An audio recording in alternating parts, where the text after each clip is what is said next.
बाजार में अगर आप देखेंगे तो काफ़ी रेंज बाउंड कारोबार आज देखने को मिल रहा है। हफ्ते के बीचों बीच यानी कि बुधवार के सेशन में हम हैं। संकेत अच्छे थे आज ग्लोबल मार्केट से शुरुआत करने के लिहाज से, लेकिन उसके विपरीत हम खुले कमज़ोर और उसके बाद हमने देखा लोअर लेवल से बाजार में रिकवरी हुई और ऊपरी स्तरों पर फिर से प्रेशर भी बनता हुआ देखा। तो ये आज दिन भर का पूरा एक्शन है और डे लो की तरफ हम बढ़ रहे हैं। और डे लो का लेवल अगर मैं आपको बता दूं ना तो वो है 26,141 का। फिलहाल 26,190 के आसपास निफ्टी आपको कारोबार करता हुआ दिख रहा है। तो इस पूरे रेंज बाउंड कारोबार के बाद क्या हम मान के चलें कि बाजार एक सेंटा रैली के लिए तैयार हो रहा है? इसका जवाब हम आपको देने की कोशिश करेंगे। आपके सवालों के जवाब स्टॉक स्पेसिफिक वो भी हम देंगे। प्राइमरी मार्केट से जुड़ा हुआ एक्शन, प्राइमरी मार्केट से जुड़ी हुई आपकी जो क्वेरीज है उसको भी एड्रेस करने की कोशिश करेंगे और उसके साथ साथ चुन चुन के जो हमारा खास सेगमेंट है कौन से स्टॉक्स है जिनमें आप मौके बन रहे हैं उन पर भी हम बातचीत करेंगे। तो अगला सवा एक डेढ़ घंटा बहुत ही ज़्यादा हैपनिंग रहने वाला है। क्यों मैं ऐसा कह रहा हूँ? क्योंकि आज हमारे साथ जो मेहमान है वो बहुत ही खास हैं। हमारे साथ लक्ष्मी श्री इन्वेस्टमेंट के head of research Anshul Jain ji कार्यक्रम में शामिल हो भी चुके हैं। बहुत स्वागत है सर आपका। अरे आज तो ठंड ज़्यादा हो गई क्या? मतलब आप तो शर्ट के कफ नीचे नहीं करते थे? बहुत ज्यादा है और पिछले 4 दिन से बहुत ज्यादा है। हाँ, चलिए, मतलब देर से आए दुरुस्त आए, लेकिन आपको अच्छा लग रहा है कुछ पहन के। जब जैकेट ही पहन लेते तो मतलब कुछ कोट टाइप का ही अच्छा लगता। अरे ठंड बहुत है सर, गलन हो रही है, यही ठीक है। 2-4 दिन खराब लगेगा स्क्रीन पे, और क्या होगा, तबीयत तो बची रहेगी। और वैसे ही कुछ ठंडा रुझान ना मार्केट में भी देखने को मिल रहा है। वॉल्यूम की तो कमी है ही है। एक छोटी सी रेंज में कारोबार हो रहा है। 26,200 के आसपास मार्केट ज़्यादा समय बिताने की कोशिश कर रहा है। जैसे मैंने कहा अभी हम खुले नीचे थे, हालांकि संकेत अच्छे थे, उसके बाद ऊपर आए, ऊपरी स्तरों से फिर मुनाफा वसूली देखने को मिल रही है। तो नीचे में 26,140 मोटा मोटी बता रहा हूँ और ऊपर में 26,240। एक 100 पॉइंट की रेंज है, बहुत मतलब बड़ी ना बात करें तो 95 पॉइंट है टू बी प्रिसाइज। इस छोटी रेंज में ही आज पूरा दिन ऑलमोस्ट बीतता हुआ दिख रहा है। करना क्या है सर इस बाजार में अब? तो देखिए, करना खास कुछ नहीं है। मार्केट ठंडा है तो आपको भी ठंडा बैठ जाना चाहिए। बहुत अति उत्साह में यहाँ पे कूदे और मार्केट ने आपको आपका पैसा छीना, तो तो इसलिए शांति से बैठे रहिए। कह दीजिए जो मन में आ रहा है, कह दीजिए। नहीं, नहीं, नहीं, बाजू वाला इशारा कर रहा था, हंसी आ गई। मार्केट ठंडा बैठा है तो आपको भी ठंडे बैठना चाहिए। यहाँ पे ज्यादा उंगली करने का मतलब है, क्योंकि आप देखिए ईयर के उस फेज में बैठे हैं जहाँ पे एकदम लो वॉल्यूम होता है, बाहर के बाजार बंद रहते हैं। और इस समय बहुत ज्यादा बड़ी पोजीशन लेना आपके लिए दिक्कत भरी हो सकती है। दूसरी चीज, मिड कैप स्मॉल कैप नहीं चल रहा है तो कोड ऊपर से खाज। तीसरी चीज, निफ्टी मेजर रेजिस्टेंस पे जाके अटकी हुई है। अभी थोड़ी देर में जब मैं आपके साथ चार्ट शेयर करके निफ्टी बैंक निफ्टी दिखाऊंगा तो आपको समझ में आएगा। इस जोन में अगर थोड़ा सा आप सब्र रख के वेट करके ट्रेड करते हैं तो दो चीज होगी। जैसा हमने मिड कैप स्मॉल कैप में देखा था कि मेक और ब्रेक के आसपास, मेक 3 बार मेक बना, इस बार ब्रेक बन गया तो नहीं चले, तो अगर आप वो सब्र रख लिए तो आप ये पूरा पेन बचा लेते। तो वही चीज निफ्टी के साथ हो रहा है कि अगर यहाँ पे आप थोड़ा सा मेक और ब्रेक लेवल पे हैं, यहाँ पे अगर आप पेन बचा लिए या वेटिंग वाला गेम खेल लिए तो एक साइड जब बैठ जाएगा किसी साइड मार्केट, तो आपके लिए ज्यादा आसान हो जाएगा पैसा कमाना। तो अगेन, आसान मतलब इसको मैं 1 मिनट का समय दीजिए तो मैं आपको एक्सप्लेन करता हूँ कि market is simple, not easy. इसको मैं आपको एक कैलकुलेशन पे देता हूँ। 500 को हाफ से डिवाइड कीजिए और उसमें 2 ऐड कीजिए, आपका आंसर क्या आएगा? बहुत सिंपल है, अगर आप ढंग से सुने तो बहुत सिंपल है, इजी नहीं है। 500 को हाफ से डिवाइड कीजिए और 2 ऐड कीजिए और बताइए जवाब क्या आ रहा है। एक बार सर आप ही ट्राई कर लीजिए। 500 को हाफ से डिवाइड कीजिए और 2 रुपए उसमें ऐड कर दीजिए। तो फिर तो ये 1,002 हो जाएगा सर। सॉरी, 1,002 हो जाएगा। 500 को हाफ से डिवाइड करना है, डिवाइड हाँ डिवाइड तो नॉट मल्टीप्लाई। डिवाइड करना है ना सर, हाफ से। हाफ से डिवाइड करना, दो ऊपर आ जाएगा सर। 500 को हाफ से डिवाइड करना, हाफ। मतलब 500 के नीचे लाइन लगाइए, फिर उसके नीचे हाफ लिखिए, तो वो जो हाफ में 1/2 है, हाफ को 1/2 ही बोलते हैं ना, तो 2 तो ऊपर आ हाँ, जाएगा। तो 500 को 500 का आपने हाफ हाफ से होता डिवाइड है, किया। 500 का हाफ होता है 250। तो 500 को 1/2 नहीं करना है, 500 को 250 से डिवाइड करना है। तो उस तो हाफ से आपका डिवाइड करवा आंसर रहे हैं, आए। मुझे लगा आप 1/2 से डिवाइड करवा रहे हैं, तो फिर तो मैं मैं गलत ही हूँ वही सर। कह रहा हूँ sir, market is simple not easy. बहुत ध्यान से सुनने की बात है। 500 को हाफ से डिवाइड कीजिए, 500 का हाफ क्या है, 250। 500 को 250 से डिवाइड कीजिए, जवाब आएगा 2। 2 को 2 में ऐड कीजिए, जवाब आएगा 4। मैक्सिमम लोग क्या करेंगे, 500 को डिवाइड बाई 2 करेंगे, यानी 250 आएगा, 250 में 2 ऐड कर देंगे, 252 आएगा। सिंपल सा मार्केट आपको क्या सुना रहा है वो ध्यान से सुनिए। 500 को हाफ से, 500 का हाफ क्या है, 250, 500 को 250 से डिवाइड कीजिए, जवाब आएगा 2, 2 में 2 ऐड कीजिए, जवाब आएगा 4। तो मार्केट ने आपको सिंपल कैलकुलेशन दी, हम उसको गलत समझे। तो मार्केट कहाँ गलत था, मार्केट वॉज अच्छा, ऑलवेज राइट, मार्केट इज जितना सुप्रीम। जितना लोग गलत होते हैं ना, मैं तो उससे कहीं ज़्यादा आगे निकल गया, कहीं गलत हो गया। मैं तो लोग 252 पे थे, मैं तो 1002 पे पहुंच गया। आप कहीं पहुंचे सर, अगर 4 पे नहीं पहुंचे तो आप मतलब कम गलत गलत ही है। ज्यादा गलत से क्या फर्क पड़ता है, गलत तो गलत गलत है, तो गलत गलत मतलब है। आपका पैसा गया। हाँ, ठीक है, गलत साबित करना था, आपने कर दिया। मतलब नहीं नहीं, ये मैं कोई पुरानी। एग्जाम्पल कोट कर रहा हूँ कि market is very simple, not easy. आपको पहले ध्यान से सुनना होता है कि वो क्या बोल रहा है। अगर वो सुन लिया तो आप 60 बार सही होंगे, 40 बार गलत होंगे। जब सही होंगे मोटा पैसा कमाएंगे, जब गलत होंगे तो आपकी risk management 1% of the capital से ज्यादा लॉस नहीं करने देगी, तो नेट आप प्रॉफिटेबल हो जाएंगे। तो सिंपल और इजी का डिफरेंस समझा रहा हूँ कि market is simple not easy. तो 500 को आधे से डिवाइड कीजिए और फिर 2 ऐड कीजिए, हैं? जवाब आएगा 4, ना कि 252। ठीक है, मेरा तो 1002 आ गया था सर। जो भी आया 4 तो नहीं आया। आज अब सुना सही नहीं है, ये सवाल सही नहीं लिखा, खैर कोई बात नहीं, आपने कह दिया गलत तो गलत मान लिया हमने सर, कोई ऐसी बात नहीं। चलिए हम आपको बताते हैं बाजार में ये जो ठंडा पड़ा है ना बाजार, उसमें गेनर लूजर कौन से है, ज़्यादा एक्शन कौन से स्टॉक्स में है। पहले जरा निफ्टी वाले स्टॉक्स लेकर आइए। निफ्टी के गेनर्स की अगर आप बात करेंगे ना, तो आज निफ्टी गेनर्स में आपको ऊपर जो टॉप पे नजर आएगा ना, वो स्टॉक है हिंडाल्को। आज मेटल में दम है ही है। NBFCs भी चल रही हैं। बजाज फाइनेंस देखिए 1.5% ऊपर है, श्रीराम फाइनेंस में 2% का मूव है। श्रीराम फाइनेंस तो कई दिनों से चल रहा है। और आज इस लिस्ट में अपोलो हॉस्पिटल और ट्रेंट भी शामिल होते हुए दिखे हैं। 2.25% के आसपास का मूव यहाँ पे भी है। नीचे कौन खींच रहा है निफ्टी को? अगर आप लूजर्स की बात करेंगे ना, तो निफ्टी के लूजर्स में आपको दिखेगा कि आज के सेशन में जो टॉप ऑफ द चार्ट है वो है डॉक्टर रेड्डीज। इसके साथ साथ आईटी में विप्रो आपको दिखेगा, फार्मा में सन फार्मा भी है डॉक्टर रेड्डीज के अलावा। इंडिगो नीचे है 1.25% और रिलायंस खींच रहा है बाजार को 1% नीचे है। सबसे ज़्यादा वेटेज है इनका। तो जाहिर सी बात है फिर बाजार कहाँ से चल जाएगा, जब बिग डैडी नहीं चल पाएंगे तो फिर कहाँ से बाजार चल पाएगा। आइए आप मिड कैप इंडेक्स की तरफ। मिड कैप इंडेक्स की जहाँ तक बात है तो आज हम देख रहे हैं मिड कैप इंडेक्स में है फ्लैट कारोबार, एकदम सपाट कारोबार हो रहा है। लेकिन भारत डायनेमिक्स, इंडस टावर्स, 361 वैम, नालको, NTPC ग्रीन एनर्जी, इनमें दिख रहा है 2.5 से 4.25% का आप हूँ। तो कुछ डिफेंस स्टॉक्स हैं, इसके साथ साथ कुछ टेलीकॉम वाला प्ले है। और मेटल तो यहाँ पे भी मौजूद है। नालको, हिंडाल्को निफ्टी में मौजूद था, नालको मिड कैप में मौजूद है। और गिरने वाले शेयरों की बात करेंगे ना आप, तो कोई बहुत ज़्यादा बड़ी गिरावट नहीं है मिड कैप साइड में। अगर आप देखेंगे अशोक लेलैंड में 1.5% का कट है, एम्फेसिस नीचे है, कोफोर्स तो गिर ही रहा है, कल इनकी बोर्ड बैठक है, परसों माफ कीजिए। BSE में 1.5% का कट है। और एस्ट्रल पॉलीटेक यहाँ पे भी 1% से ज़्यादा की फिलहाल आपको दिखेगी कमजोरी। अब आइए आप स्मॉल कैप इंडेक्स, ये भी भाई साहब कुछ ज़्यादा करने को तैयार नहीं है, 0.07% का आप होगा यहाँ पे। और इंडेक्स में देखें तो VIP इंडस्ट्रीज आज डबल डिजिट गेन्स हैं इस स्टॉक में। K&R रेल इंजीनियरिंग, सर इस स्टॉक देखिएगा, ये आपने अगर सुना है तो छोटा स्टॉक है, मेरी कभी ज़्यादा इससे मुलाकात नहीं हो पाई इस स्टॉक से। 11.5% ये ऊपर है। JBM ऑटो की तो हम आगे बात करेंगे ही, आज ज़बरदस्त एक्शन है JBM ऑटो के साथ साथ ओलेक्ट्रा ग्रीन टेक, लिखिता इंफ्रा 9.5% ऊपर है। और संदूर मैंगनीज में भी 9.5% के आसपास की दिख रही है तेज़ी। तो आज कुछ स्मॉल कैप आइडियाज़ हैं जो कि काफ़ी एक्टिव है। लूजर्स भी एक बार देख लेते हैं वहाँ पे किस तरह का एक्शन है, क्या कोई बड़े गिरने वाले शेयर भी हैं स्मॉल कैप इंडेक्स में। तो संदार टेक, इसको देखिए 5% नीचे है। HCC में फॉल है, कल अच्छा चला था। इन्फोबीन्स टेक ये 4.5% नीचे है। प्रिज्म जॉनसन में 0.4% की गिरावट है, इसकी भी आगे बात करेंगे। सीमेंट में आप हमेशा बुलिश रहते हैं सर, एक बार किसी का सवाल भी आया था तो किसी ने कहा था कि लंबी अवधि के लिए इसको लेकर छोड़ दीजिए।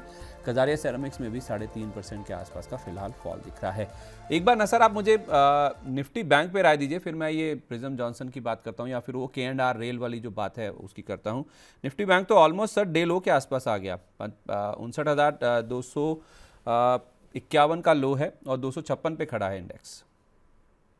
तो देखिए निफ्टी बैंक में कल का लो एक बार टेस्ट होना चाहिए, क्योंकि कल के लो पे आपका फेयर वैल्यू गैप छूटा हुआ है। यहाँ पे आप देख रहे हैं फर्स्ट और थर्ड कैंडल के बीच में गैप छूटा है, तो पहले यहाँ आना चाहिए इस जोन में। ये जो ग्रे बॉक्स मार्क है, यहाँ से बाइंग बनेगी, अगर बनी तो वहीं पे 10-20 राइजिंग मूविंग एवरेज है, वहीं पे गैप है, और ये वाला गैप भी वहीं पे फिल होगा, फेयर वैल्यू गैप भी वहीं है। तो ब्रॉडली स्पीकिंग रेंज जो आपकी है वो आती है 59,216, 59,140।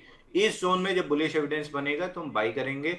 एक्स्ट्रा बुलिश एविडेंस लगेगा, क्योंकि आइडियली क्या होना चाहिए था, मार्केट को खुल के इसमें डिप लेना चाहिए था या बुलिश एविडेंस बनना चाहिए था और हमको 59,550 तक जाना है। हुआ क्या, हम पहले प्रीवियस डे हाई रिजेक्ट करके आए हैं। तो जिसने भी प्रीवियस डे हाई के ऊपर शॉर्ट्स लिए हैं प्रीवियस डे लो तक के लिए, तो उनकी एग्रेसिव एक सेलिंग और उसको और नीचे पुश करने के लिए एक एग्रेसिव सेलिंग आएगी। उसको नेगेट करने के लिए हमको एक बिट ऑफ एक्स्ट्रा कंफर्मेशन लगेगा, उसके बाद जाके हम बाई करना स्टार्ट करेंगे। तो इस ग्रे बॉक्स के अंदर आता है तो फिर हम जरूर बाई करके चलेंगे। तो Bank Nifty I would wait, मैं वेट। और वैसे भी आप ईयर के उस पीरियड में हो जहां पे बहुत एक्स्ट्रा कंफर्मेशंस लगते हैं और ऊपर से day high sweep, previous day high sweep होके आया है, तो थोड़ा सा रुकना चाहिए। चलिए एक माइक्रो कैप के साथ शुरुआत करता हूं सर, K&R रेल इंजीनियरिंग। इसको देखिए, ये मैं इसलिए पूछ रहा हूं सर कि इसी टाइम पे ऐसे एडवेंचर होते हैं क्या, जब मार्केट में पार्टिसिपेशन कम रहता है, वॉल्यूम की कमी रहती है, या फिर रेलवे स्टॉक्स में मोमेंटम बन रहा है बजट से पहले? सर चार्ट आपके सामने खुला हुआ है, proper down trending, complete down trending counter है। ये ऊपर गया, यहाँ बाइंग क्लाइमेक्स किया 683 पे, और बाइंग क्लाइमेक्स का फिलहाल जो टारगेट है 1900 रुपए के आसपास का है, ये वाला लो। तो बीच के ये टारगेट, ये टारगेट, ये टारगेट सब कंप्लीट कर चुका है। ये वाला भी बचा हुआ है 23 रुपए का और 19 रुपए का। तो कंप्लीट आप देख रहे हैं पंप एंड डंप वाला काउंटर टाइप का, not exactly pump and dump. ऊपर गया, बाइंग क्लाइमेक्स किया और उसके बाद नीचे आना स्टार्ट कर दिया। तो यहाँ पे राइट साइड में एक छोटी सी बार, अब यहाँ देखेंगे तो इस टाइप में यहाँ भी बाउंस बैक बना था, यहाँ भी बाउंस बैक बना था, बट इवेंचुअली बाउंस बैक के बाद नए लो बन रहे हैं। तो इस बाउंस बैक में मेरे को इंटरेस्ट नहीं होगा। वैसे भी 50 डे मूविंग एवरेज टेस्ट करके रिजेक्ट करके आया है, तो I am not very much कीन इंटरेस्टेड ऑन दिस काउंटर। और मैंने आपको क्या दिखाना था, चार्ट क्यों लगाया था मैंने, निफ्टी के लिए। देखिए निफ्टी में आपको दिखा देता हूँ। निफ्टी पे आप चलो मंथली चार्ट पे, मंथली पे आप देख रहे हो, मंथली पे बन रहा है 2026 की तैयारी करा रहा हूँ। मंथली पे ये पूरा कप एंड हैंडल पैटर्न बना हुआ है। अगर ये 22 प्रिसाइसली 22,281 आता है, 22,300 पकड़ लो। अगर 22,300 के ऊपर ये ब्रेकआउट मिल गया तो आप मान के चलो कि एटलीस्ट इनिशियल हाफ ऑफ 2026 मोटा पैसा बनाने का आपको मौका मिलेगा। Same is with Sensex. Sensex पे आप देख रहे हो सेम पैटर्न, सेंसेक्स पे कप एंड हैंडल पैटर्न बना है।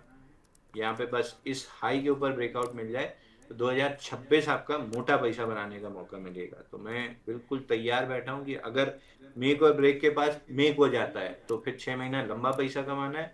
अगर यहाँ पे कोई फेलियर बनता है, जैसे हमने प्रीवियस देखें कि ब्रेकआउट फेल होते हैं, अगर ब्रेकआउट ऐसे जाके फेल होता है तो पहला टारगेट आपका ये वाला स्विंग लो और फिर पैटर्न का लो खुलेगा, but that is far cry. फिलहाल तो हम जिस जोन में खड़े हैं वहां पे एक्सपेक्टेशन यही होनी चाहिए, 15 महीने का कप एंड हैंडल पैटर्न बना है, यहाँ से ब्रेकआउट बनना चाहिए। ओके, तो अभी फिलहाल शांत रहे हैं, ब्रेकआउट होने का इंतजार करें। सर अगेन वो मिड कैप स्मॉल कैप पास हमने क्या किया था, वहां पे शांत बैठे थे कि ब्रेकआउट आएगा तब बाई करेंगे। तो यहाँ पे आइडियली तो आपको शांति रहना चाहिए कि एक बार ब्रेकआउट ले ले। दो सांड लड़ रहे हैं, देखिए बनारस में कहावत है, जब दो सांड लड़ रहे हो ना तो चुपचाप फुटपाथ पे खड़े रहो। बीच में आए तो एक पटके चाहे दूसरा पटकेगा, पटकेगा आपको, ही हड्डी आप ही की टूटेगी। तो कोने में खड़े रहो, पहले एक को जीत जाने दो, उसके बाद उसकी सवारी की जाएगी। तो लेट वन विन, जब एक जीत जाएगा तो फिर डिसाइड करेंगे कि उसके साथ मतलब बुल साइड में प्ले करना है कि बेयर साइड में प्ले करना है। बुल की सवारी आपको करनी है, पैसा बनाना है मार्केट में, लेकिन जब तक लड़ाई चल रही है तब तक आप दूर रहिए। और अभी है लड़ाई का समय, इसलिए दूर रहिए, खड़े रहिए, शांत रहिए, दूर रहकर बस देखते रहिए। फिर देखेंगे कि सवारी किस बुल की करनी है, किस करवट बाजार बैठेगा, उसके हिसाब से फिर तैयारी की जाएगी। चलिए कुछ दर्शकों के सवाल सर लेता चल रहा हूँ, उसके साथ साथ आप अपने चार्ट्स वाला जो हमेशा की तरह अपना ज्ञान है वो बरसाते रहिएगा सर। थोड़ा हमारे दर्शक भी सीखते रहे, मैं भी सीखता रहूँ। आज तो पहली बुझारत में ही सर आपने मेरे को पस्त कर दिया। खैर प्रियेश जी का सवाल ले रहा हूँ सर, सुपर चैट के जरिए आया है ये कह रहे हैं कि मुझे 3 स्मॉल कैप शेयर सजेस्ट कीजिए 5 साल के लिए। यहीं पे सवाल ख़त्म नहीं होता सर, इसके बाद इन्होंने लिखा है आई एम 22 ईयर्स ओल्ड। अब इन्होंने अपनी एज बताने का क्यों कष्ट किया, मुझे वो समझ नहीं आई। नए अगर मतलब 22 ईयर्स ऑफ एज है तो आई वुड सजेस्ट कि आप अगले 1-1.5 साल जितना पढ़ने पे फोकस कर सकते हैं, विलियम ओनील पढ़ लीजिए, मार्क मिनर्विनी पढ़ लीजिए, स्टैन विंस्टीन पढ़ लीजिए, वाइकॉफ पढ़ लीजिए, इतना मतलब उसमें पहले घोट के पी लीजिए कि उसके बाद फिर जिंदगी भर सिर्फ एक ही काम होगा, लर्न में से एल हटा के केवल अर्न करना। तो पहले एल वाले पार्ट पे फोकस कीजिए, लर्न। अगले 2 साल अगर आपने मेहनत कर ली तो इस जिंदगी भर के लिए ये मतलब फिर वो हो गया एटीएम मशीन हो जाएगा कि आप एक ट्रेड डालो, छोटा स्टॉप लॉस कटेगा या बड़ा टारगेट मिलेगा, तो फिर it will act like an ATM machine. अगर आप 2 साल इस पे फोकस कर लिया, 2 साल अगर केवल पैसा कमाने पे फोकस रहा तब तो दिक्कत में रहेंगे। इनका सवाल मैं भूल गया सर, क्या था? तीन सर इनको चाहिए स्मॉल कैप शेयर 5 साल के लिए। स्मॉल कैप शेयर अगर आपको 5 साल के लिए चाहिए तो बेटर है स्मॉल कैप में एसआईपी करके छोड़ दीजिए। Small caps are for swing trading, not investment, unless expertise आपकी हो, जो मेरी तो नहीं है इतने 5 साल के लिए कोई स्टॉक ढूंढने की। मैं खुद अपने लिए स्मॉल कैप में एसआईपी करके रखता हूँ, जो मेरा लॉन्ग टर्म होरिजन। तो कोई शेयर इनको बताना चाहेंगे सर स्मॉल कैप एसआईपी के लिए? नहीं नहीं सर, आदत नहीं खराब करेंगे। आप एसआईपी म्यूचुअल फंड में कीजिए, स्मॉल कैप की। मैं एक्सिस में करता हूँ, आईसीआईसीआई में करता हूँ, वाइफ के अकाउंट में एचडीएफसी और निपॉन में करता हूँ। तो ये 4 फंड्स में मैं करता हूँ, तो आप भी यही करके छोड़ दीजिए। बेटर है, 5-7 साल में अच्छा खासा पैसा कमा लेंगे। एक चीज बता देता हूँ, मैंने पिछले 5 साल में जो किया है, मार्केट में इतनी उथल पुथल है, स्मॉल कैप इतने नीचे आने के बाद भी जो 109% का रिटर्न था वो घट के अभी 101-102% के आसपास है। तो लेट फंड मैनेजर मैनेज, अगर 3 से 5 साल का ओरिजिन है उसको मैनेज करने दीजिए, आप मत कीजिए। आप 8-10% की स्विंग ट्रेडिंग के लिए आए तब कीजिए, तब आपके लिए mid cap, small cap, micro cap बहुत बेहतरीन। तो किसी अच्छे स्मॉल कैप फंड में पैसा डाल दीजिए, एसआईपी कर लीजिए, राइट? बिल्कुल सर, बिल्कुल। ठीक है, परफेक्ट है, ओके। एक हमारे दर्शक हैं सर, श्रवण सिंह जी कह रहे हैं कि जायसवाल निको 17 ईयर्स का ब्रेकआउट हुआ है, ज़रा देखिए चार्ट पे, ये सही कह रहे हैं क्या? और कह रहे हैं कि Tata capital IPO based breakout हुआ है, और संदूर मैंगनीज, आई थिंक ये कह रहे हैं, संदूमा लिखा है इन्होंने, वीकली फ्लैग ब्रेकआउट हुआ है। सर 3 चार्ट पैटर्न्स इन्होंने बताए हैं, व्यूज़ मांगे हैं आपके। बिल्कुल सर, जायसवाल निको 17 साल का IPO base breakout, IPO base भी कह सकते हैं, या अब तो 17 साल का ब्रेकआउट ही कहना चाहिए। 17 साल का ब्रेकआउट है, 214 महीने का। तो 214 महीने का ये बेस ब्रेकआउट है। लेकिन बैंक निफ्टी आ गई कल के लो के आसपास, वही अलर्ट बजा है। जायसवाल निको में 17 साल का बेस ब्रेकआउट है। मंथली चार्ट पे 3 टाइट मंथ्स हैं। 2 महीने का हाई है 81-20, दोनों महीने का मिला के 81-20 के ऊपर जैसे ही सस्टेन करता है स्टॉक में। अब देखिए 214 महीने का बेस ब्रेकआउट है। लास्ट हमने 214 हफ्ते का बेस ब्रेकआउट प्ले किया था। एलटी फाइनेंस पे 170 से नॉन स्टॉप 300 के ऊपर खड़ा है। सेम विद महिंद्रा बिंडा finance, same is with Shriram finance. तो अगर 81-20 के ऊपर टिकता है तो आपको मैंडेटरी स्टॉप लॉस लेना है 64 रुपए का, करंट मंथ का लो है, और टारगेट नहीं लगाना है। फिर इसको लेट इट रन, क्योंकि ऐसे स्टॉक जब इतने बड़े बेस से निकलते हैं 2x 3x 4x कुछ भी हो सकता है। तो आपको केवल अपनी रिस्क मैनेजमेंट करनी है। 81 पे लिया, 64 रुपए का स्टॉप लॉस, यानी लगभग मैं 61 का मान लेता हूँ। 20 रुपए की आपको रिस्क लगानी है और शांति से फिर देखना है कि मार्केट आपको कितना रिवॉर्ड दे सकता है। एक ही चीज़ सर, एक ही चीज़, थोड़ा रोक रहा हूँ आपको बीच में, इसका ना 6 महीने का चार्ट एक बार कर दीजिए। 6 महीने में सर ये डबल हो चुका है, एक 100% से ज़्यादा का रिटर्न ऑलरेडी आ चुका है, 40 वाला 80 हो चुका है ये। सर मैं तो ओवरऑल पैटर्न देख रहा हूँ कि 17 साल के बाद ये अपने हाईस क्रॉस कर रहा है। मिड कैप, स्मॉल कैप में जब मल्टी ईयर हाईस क्रॉस होते हैं, जैसे आप लोगों के सबसे फेवरेट काउंटर्स हैं, मैं उन्हीं को एग्जांपल ले लेता हूँ। आप देखिए आरवीएनएल में मल्टी ईयर ब्रेकआउट आया था। नीचे से आप पकड़ेंगे तो 9 रुपए से 31 रुपए, यानी 3x हो चुका था। अगर ये देख के आपने छोड़ दिया तो 30 रुपए से 700 रुपए, लगभग 641 रुपए का हाई बना था। तो मल्टी डेकेड ब्रेक, एक बुक मैं आपको सजेस्ट करता हूँ, आप पढ़िए कभी भी, 100 बैगर्स करके एक बुक है, जहाँ पे जिनको ये मल्टी बैगर्स खोजने का शौक है, 100 bagger, it is written by Christopher Mayer. 100 baggers. अगर ये किताब आप पढ़ते हैं तो इसमें दिया जाता है कि मिड कैप, स्मॉल कैप और माइक्रो कैप 8-10 साल का अगर बेस बना के ब्रेकआउट दे रहे हैं तो इनको घबराना नहीं है, केवल रिस्क मैनेज करते हुए बाई करना है। ये 2x 3x 4x या 100x तक होने की प्रोबेबिलिटी रखते हैं। तो लॉयड मेटल जैसे हमने पकड़ा था, 50 पैसे का पकड़ा, 2-3 रुपए में ऐड किया, 7-8 रुपए में और ऐड किया, ये नहीं देखा ना 50 पैसे से 8 रुपए आ गया, वो बढ़ते बढ़ते 60-70 रुपए हो गया। कोई दिक्कत नहीं, ठीक है, परफेक्ट है। बस मुझे तो कंफर्मेशन चाहिए था सर, मुझे आपका कॉन्फिडेंस ही चाहिए था इसमें जवाब में। अब टाटा कैपिटल और संदूर मैंगनीज का बताइए। चंदुमा में देखिए सर 421 इनका फ्लैट बेस का या जीसीबी का ब्रेकआउट था, उसके बाद फ्लैग बनाया और फ्लैग से ब्रेकआउट इसी हफ्ते में बना है 220 पे। टारगेट 299 आता है।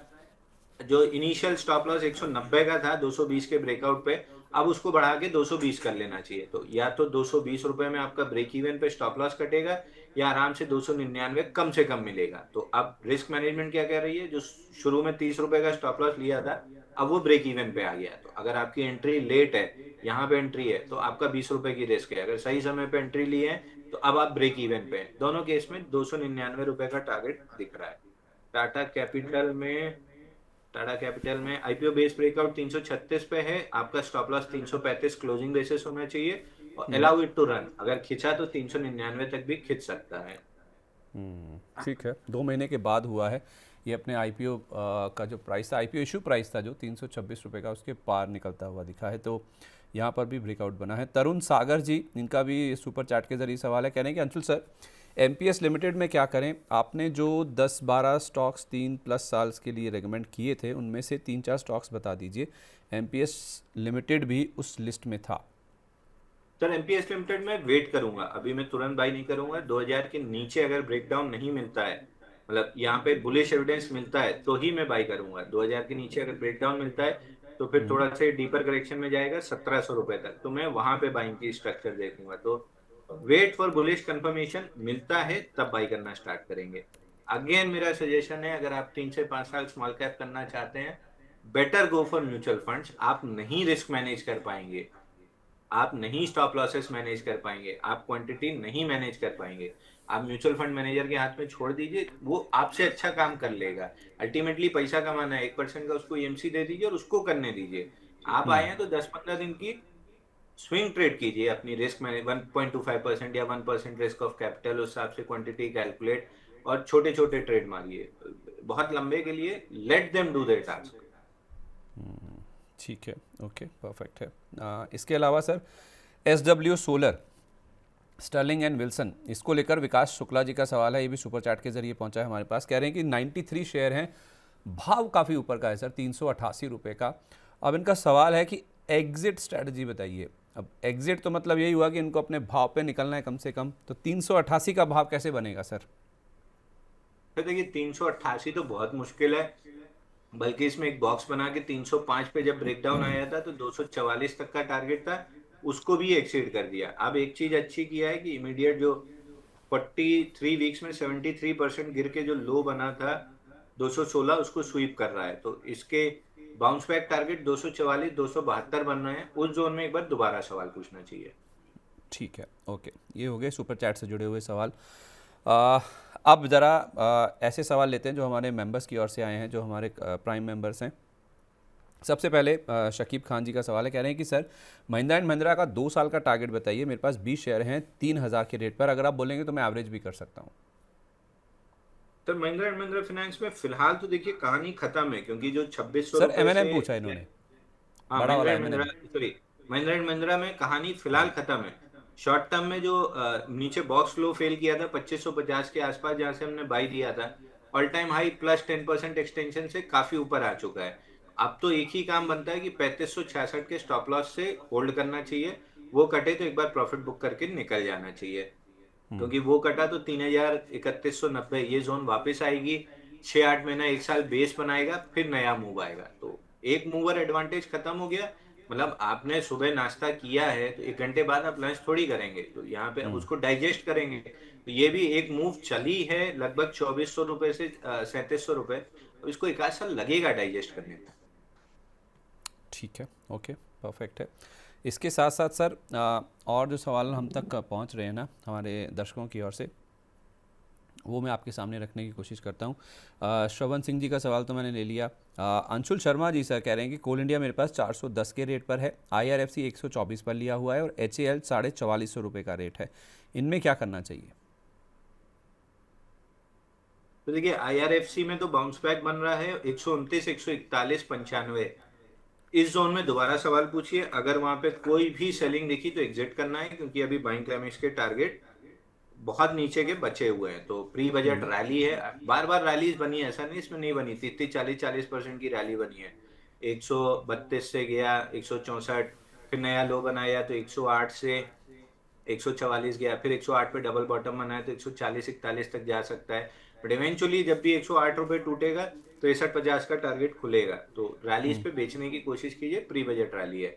सेम इज विथ HAL, कहीं भी 4600-4800 मिल जाए तो बेचने की कोशिश कीजिए, नीचे 3800 का और 3035 का टारगेट अभी खुला हुआ है। Same is with Coal India, नीचे बॉक्स के लोअर एंड से ब्रेकआउट आया है। कोल इंडिया नीचे बॉक्स के लोअर एंड से ब्रेकआउट आया, 411 जो बॉक्स का हायर एंड था वहां पे आज अटका है, वहीं से सेलिंग आई है, बट सेलिंग में बहुत दम नहीं है। इवेंचुअली 411 निकाल के एक बार 440 तक मूव दे सकता है, but this also is a sell on rallies candidate. बहुत आराम से आपको 300 रुपए तक के नीचे रेट दिखाएगा पोस्ट बजट।